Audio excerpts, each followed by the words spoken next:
All right, so for today, or a new topic, we're going to be looking at polynomials. We're going to introduce polynomials.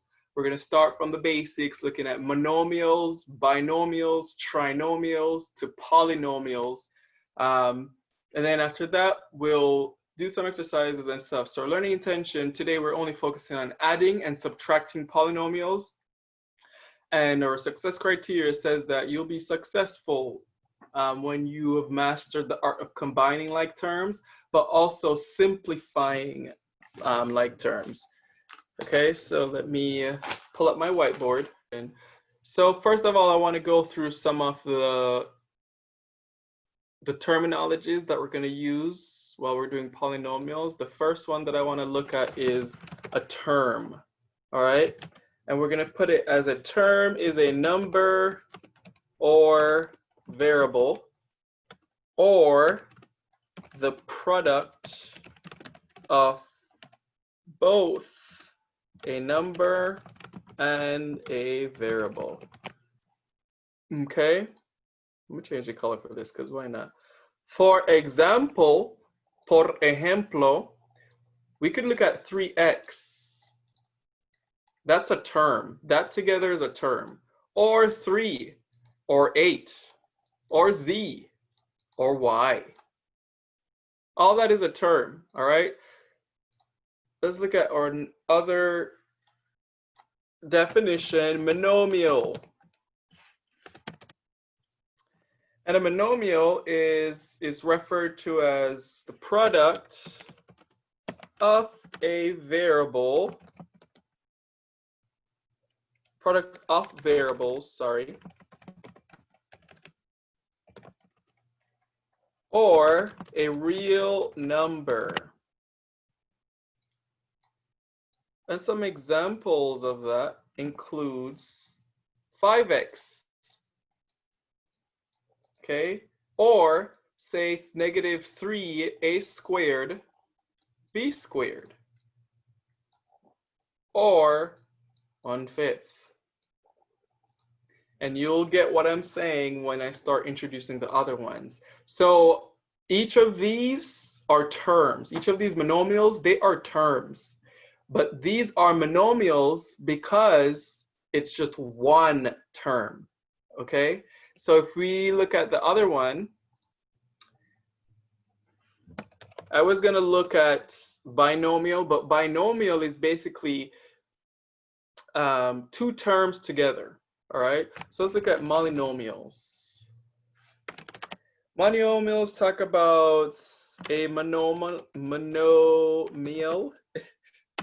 or sum of monomials. Por ejemplo, let's put example here. Example here. EG is my shortening for example. So if I have 5x squared plus 3x minus 4, that right there is a polynomial because it includes several monomials, or it's the sum or subtraction of several different monomials. All right. An example of a, I'm just going to put it over here, a binomial.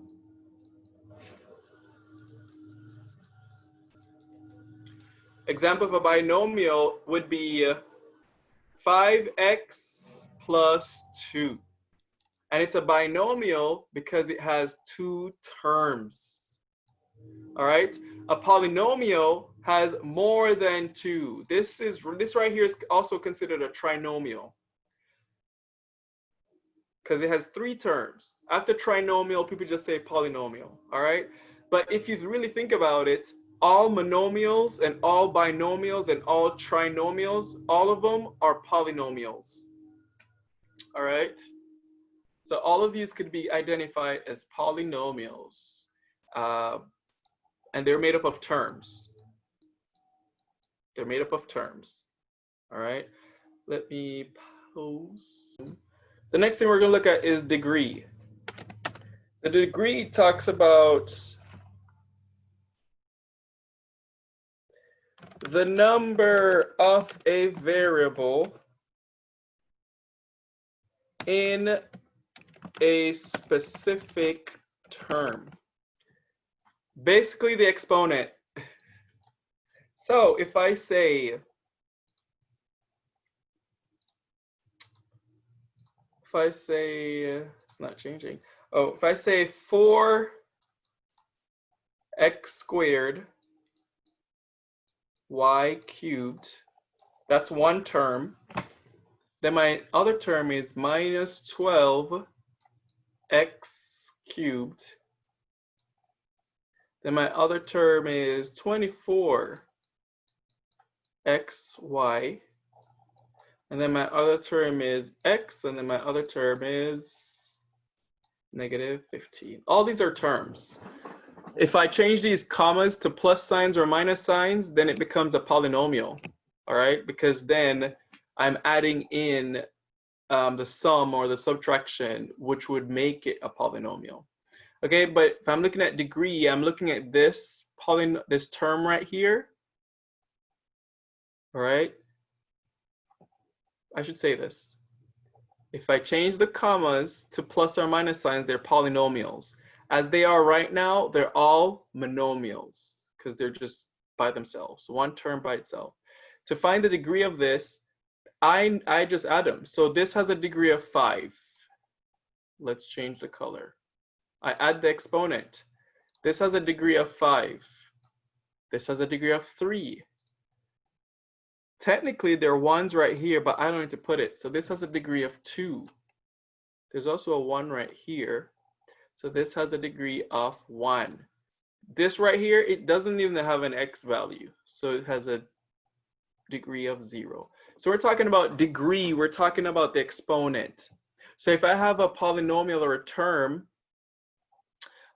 I see that term, and in order to figure out what the degree is, I add up all the exponents. All right. Normally, the next we're going to talk about, normally the leading term, people call it the leading term, is generally the term with the highest degree. So if I was supposed to change this to a polynomial by putting plus signs in between them, this one right here where it says 4x squared y cubed, that would be my leading term because it has the highest degree. Leading term means it comes first. Okay? Coefficient.